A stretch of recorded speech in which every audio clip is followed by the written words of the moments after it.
Bill. By now, I'm sure you've found that your Samsung fridge makes crisp, cool water. But to keep it clear and delicious, we'll need to make sure the filter is tip-top. If your fridge has a filter, there will be a reminder to change it after 6 months.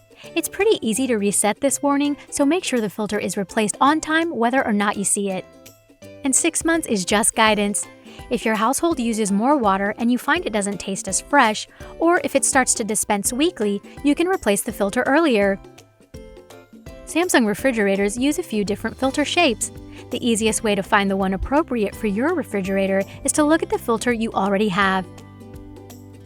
If your filter is round, it's an HAF-CIN model. If it's square, it's an HAF-QIN model. Older refrigerators might use the HAF-CUI canister model. Be sure to only use the official filters provided by Samsung. Off-brand filters can cause all kinds of issues like leaks or even damage to your fridge. Depending on your model, your filter may be between the crisper drawers or located somewhere else in the main compartment. If you're unsure, check your manual. Removing the filter should be as easy as rotating it a half turn counterclockwise and pulling straight out. And again, for HAF-CUI, this process will differ. These are only found on older fridges though. If you are having trouble turning the filter, you may need to relieve some water pressure, Bill. Turn off the water supply and dispense some water, then try again. Installing a new filter is basically the same as removing the old filter, but backwards. Insert it and turn it clockwise. Since the new filter is free of sediment, you may even notice that the flow improves after replacing it. Awesome!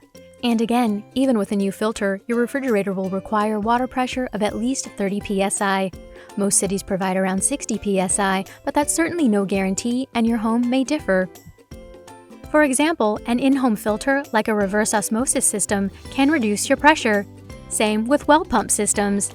Remember, issues with water pressure and air in the water line can cause dripping issues, so keep that in mind. To sum up, filters should be replaced semi-annually or when you notice a slowdown from the dispenser. Pay attention to indicators from your refrigerator's display. Be sure to use the right filter for your fridge and purchase official replacement filters from Samsung. Replacement is simple and toll-free, but you may need to relieve some pressure if it's too difficult. Finally, some dispensing issues can be caused by your water supply, even with a new filter. It's easy to forget about, but your water filter is one of the things that will make your water super refreshing and clean, so replace it regularly.